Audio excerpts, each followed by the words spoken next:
great. Although the news that's been coming out is so depressing, and I know I got so many emails about what's happening with Zambia, and a lot of people wanted me to comment on is Zambia now, Zam China.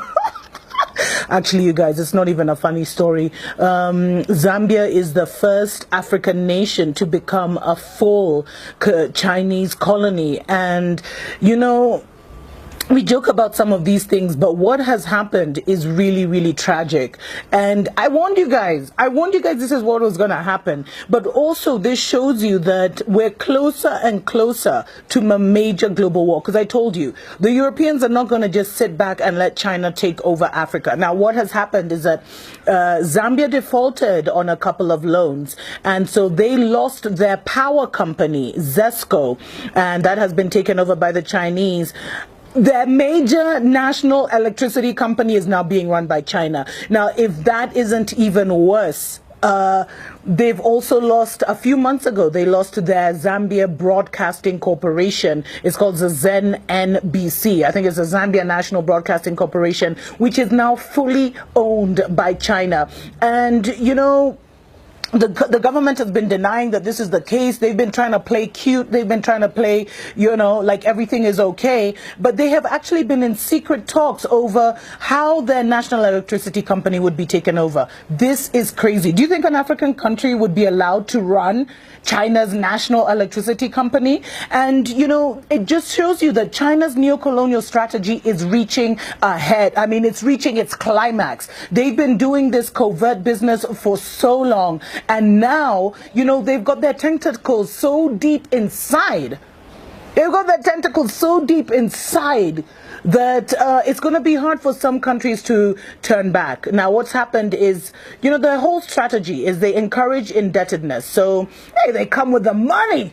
They come with the money. They give you. Then they, once you default, they start to take over strategic assets because of failure of repayment. And you see, what China has done is they have studied countries that are corrupt. They have studied countries that, that are greedy, that have greedy leaders, which is most African nations. And that's why we find most African nations are in this situation. And then they kind of have this, their long-term outcome is the effective ownership of commanding heights of the economy. Remember, I did that thing on the Seven Mountains Prophecy, health, economy, etc., media, entertainment. So they come in, they give you a deal you can't refuse. They pour that money on you. They pour that money on you. They pour that money on you.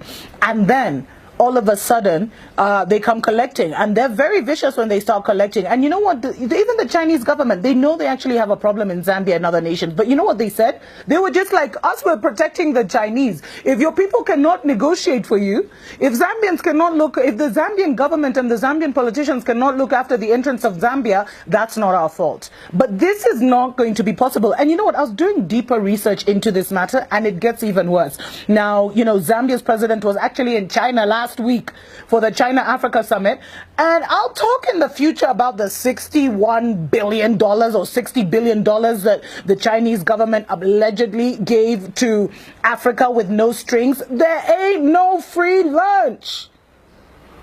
Come on, guys. There ain't no free lunch. And one of the biggest problems with all these deals that China has signed with African governments is we don't know what they've done. We don't know what they've signed away. We don't know the kind of agreements they've made, because all of them were done hush-hush and behind the scenes. So all we're being told in Africa and in China is, oh, China's giving Africa money. Oh, you're getting money. Oh, they're funding this. Oh, they're funding that. Oh, they're funding infrastructure projects. But we're not told, okay, the debt repayment is this percentage, and if you fail to pay this percentage, you're going to be in trouble. We're not told that. We're not told what concessions have been made. In fact, I know this is not about Kenya. Sorry, guys, I'm a bit obsessive about Kenya. But I've been told Kenya, they built this crappy railway line, and if we don't pay, they're going to get one of our ports in Mombasa. Anyway, that's just a story for another day. Now, this guy, so President Edgar Lungu, he visited Chinese companies while he was in China. Not only have you lost ZESCO, the electricity company, you've lost your media company. He actually had the nerve Some of these guys, man. He actually had the nerve to go visiting Chinese companies, and he received a grant of a further $30 million for the Lusaka East Multi-Facility Economic Zone Electrification Project, whatever that means. And so these guys can give you like high blood pressure, man. It's crazy. And so President Edgar Lungu, he came to power basically Zambia signed an 8 billion when he came to power.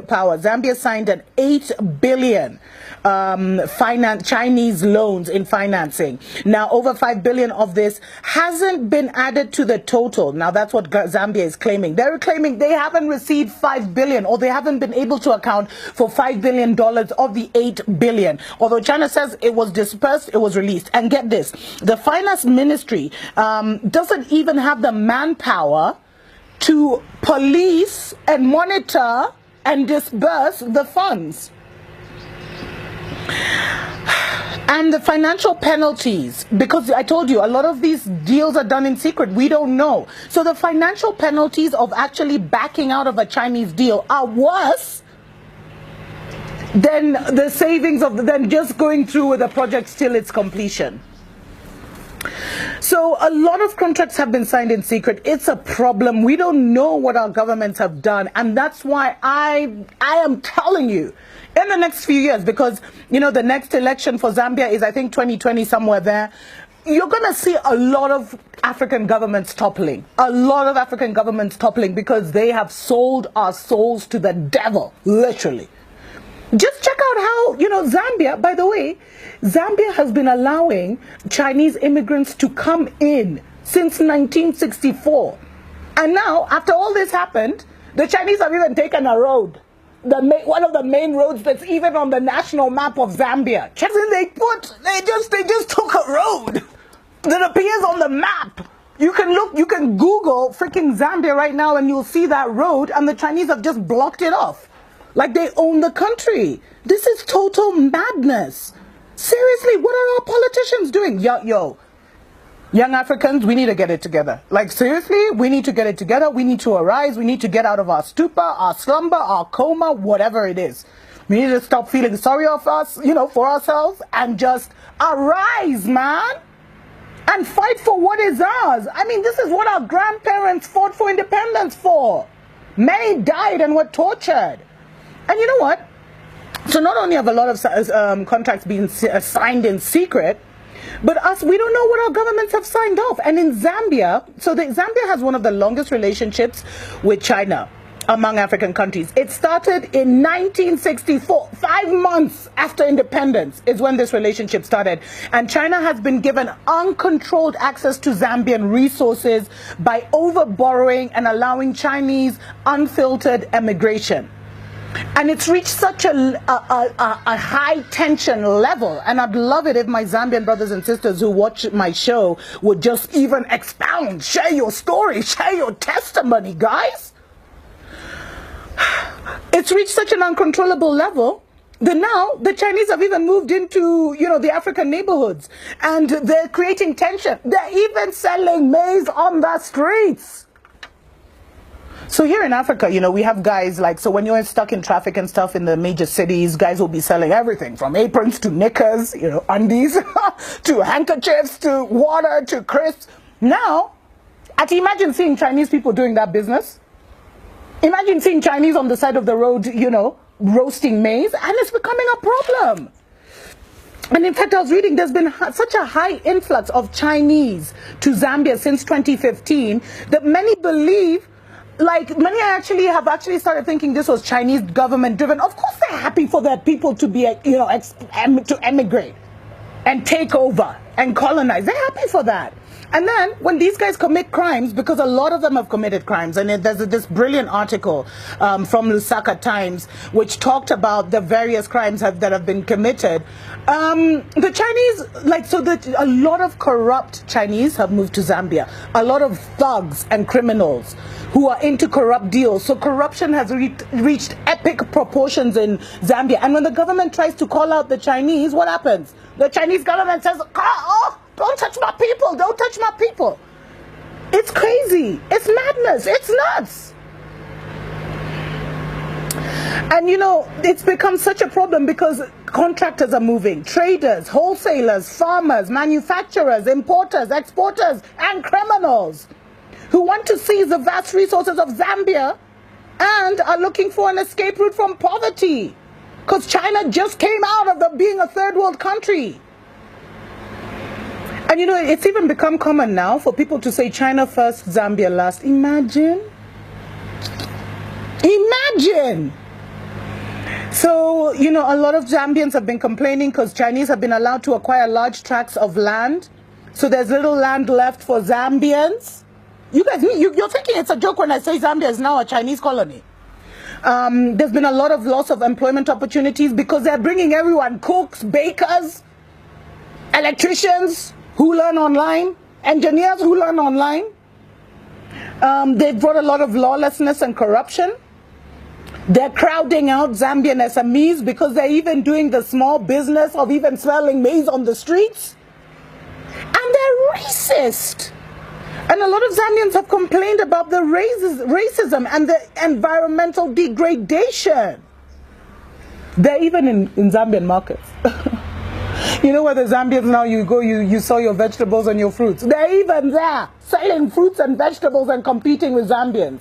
It's shame on the Zambian government. Shame, shame, shame on President Edgar Lungu, or whatever his name is. Shame on him. And the sad thing is, because of all the loans that have signed and because of the defaulting, future Chinese generations will be entitled to Zambia's precious resources. So the children that have not even been born will be born into a neo-colonial China. Might as well call, you know, Zambia a colony of China. It's a mess. And something needs to happen. Imagine something needs to happen. Guys, we need to awaken. We need to get out of our stupor, get out of our problems. Zambia, you guys need a revolution. You guys need a revolution, man. You guys need something. You guys need to awaken, aren't you? Are you just going to stand by and let this happen? Anyway, guys, it's my first show back and I'm already like so emotional. I need to talk more about what is happening just with China in general and why, guys, the Third World War is coming. The Third World War is almost upon us, and I'll be sharing that in the next Africa Watch. God bless you. God bless your family. God bless Zambia. May liberation come to your shores. Mwah.